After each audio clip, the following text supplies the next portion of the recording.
Now, there are 7 things in a lot of foods that will ruin your liver. And I wanted to increase your awareness on this because a lot of people are being exposed to these things on a regular basis and they don't know it. And as far as your liver goes, you're about as healthy as your liver. Your skin is a reflection of the liver.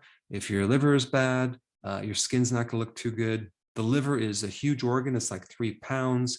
It helps you with digestion. It helps your blood clot. Mainly, it helps you detoxify poisons. It turns poisonous things into harmless things. Okay. And so let's dive right in and go through the list. Number 1, you want to avoid soy protein isolates. Here's a big question about soy protein isolates. What do you think they do to isolate this protein from soy? Well, they use chemicals. It's highly processed. They have to go through a whole series of things to extract this concentrated protein. And to do that, they have to use something called hexane. That's a petroleum byproduct. It's a solvent. It's not good for the liver.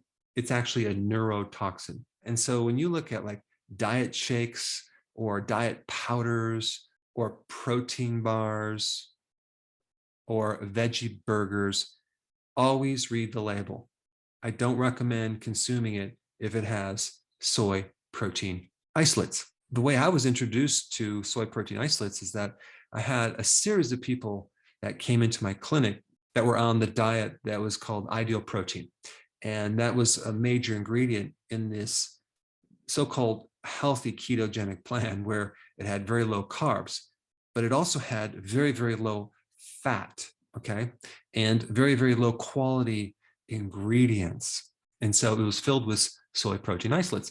And I noticed when people got on that program, when they lost weight, and they did lose weight, they didn't look healthy. And a number of them developed serious like liver inflammation, higher amount of liver enzymes, a lot of digestive problems, and gallbladder issues. And so when they came off those products, it cleared up. They did much better.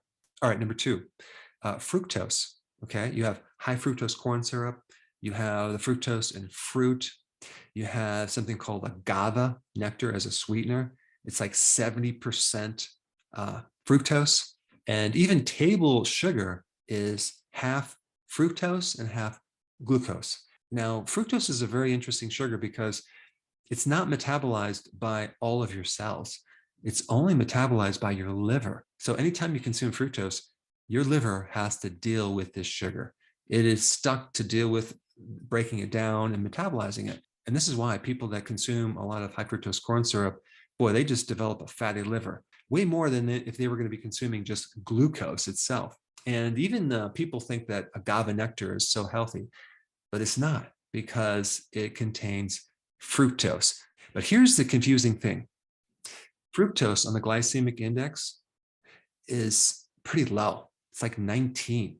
Glucose is 100, okay? So if you have a sugar that has half glucose and half fructose, it's going to be right in the middle, like about 74, 75-ish.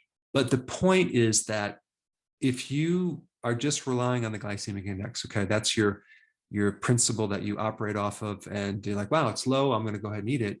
And you don't understand that the liver has to metabolize that specific sugar. And indirectly, it creates a lot of problems, especially with insulin resistance. Then you can have more awareness, and then you can actually do the right thing by avoiding too much fructose. But the point is that despite being low on the glycemic index, fructose is not a good sugar, especially for the liver, especially if you want to avoid getting a fatty liver. And one more point about this, especially when you're dealing with high fructose corn syrup, all that corn is GMO. And that gives you another level of toxicity like glyphosate, which is an herbicide that's not good for the liver.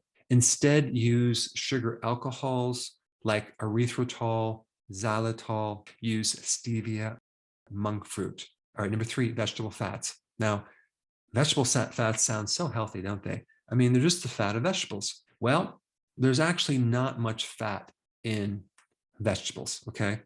If you look at salad, leafy greens, just look at the nutritional profile and you'll see that there's not much oil or fat in vegetables. So despite being called vegetable oils, It's really grain oils, and it's like bean oils, as in soybean oil. And I'm talking about the corn oil, the soy oil, canola, cottonseed oil. These oils are very processed. They're very oxidating to your tissues, which means they create a lot of inflammation, a lot of inflammation. They're a very fragile oil that's omega-6. An average person in the US consumes about 70 pounds of this vegetable oil. I've kind of done a little switch on these oils about, I don't know, 30 to 40 years ago, where they switched all of our saturated fats with unsaturated fats, unfortunately. So our membranes now are being built with these unsaturated fats, and it's creating a lot of problems with inflammation, and with that comes a lot of other issues. Not to mention GMO, okay? More glyphosate, which is Roundup Ready in these products. So what you want to do is you want to consume a lot more omega-3 fatty acids, sardines, cod liver oil, salmon, things like that. And just as an FYI, there was a meta-analysis with over 72 different studies that showed that there's no benefit from shifting from saturated fats to unsaturated fats. Zero benefits. In fact, there's a lot of negative things that have occurred. All right, number 4, whey protein powder. Now think about what whey protein powder is. It's a protein in milk and dairy, and it's highly concentrated to be extremely low fat, if not zero fat, okay? And anytime you consume something that's refined out of the normal complex that nature has designed, it comes with a package. And so whey protein is inflammatory. It's a bit toxic to the liver. It increases inflammatory markers. And I remember long ago, before I had any awareness on health, I wanted to gain weight, okay? This was in high school. And so what did I do?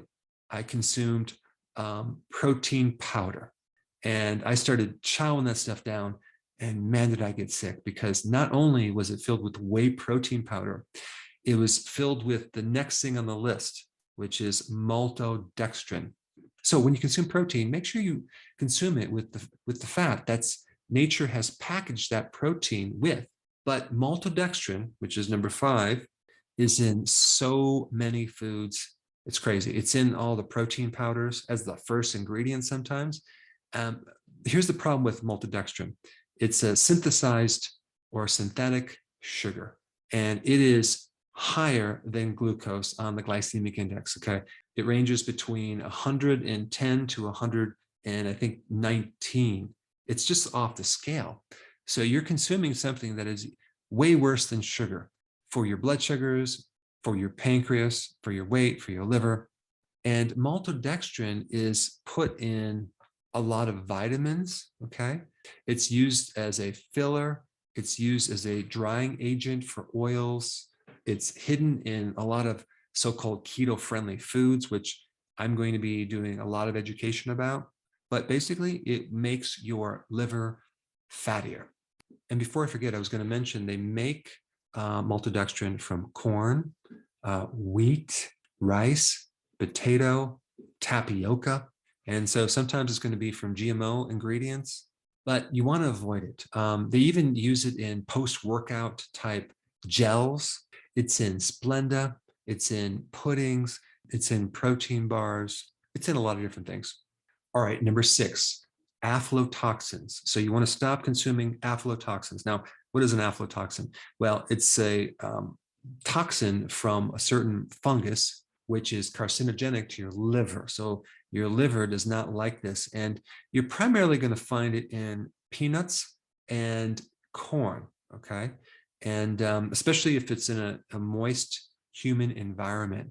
Now, if you consume peanuts or peanut butter, the best way to make sure you don't get the aflatoxin is by consuming Valencian peanuts. Valencia peanuts are a lot drier, and they're usually not going to have aflatoxins, especially if you get organic Valencia peanut butter. Now, of course, if you've been watching my videos, you're not going to be consuming corn, but corn is in a lot of products, so you're going to have to watch that as well. And number 7, okay, is MSG, monosodium glutamate.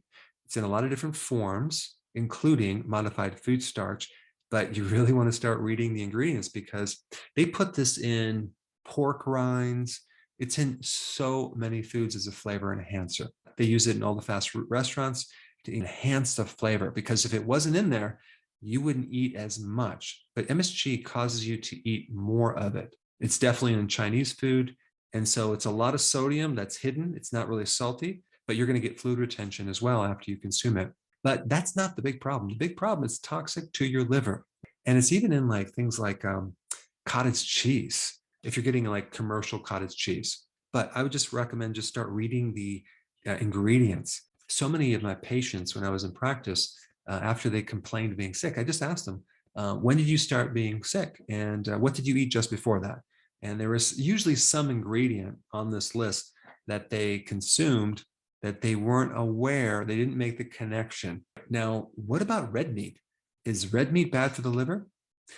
Well, the answer is if you're consuming grass-fed red meat, it's not bad for the liver unless you have a problem with iron, okay? The thing about iron is that our bodies are not designed to get rid of iron easily.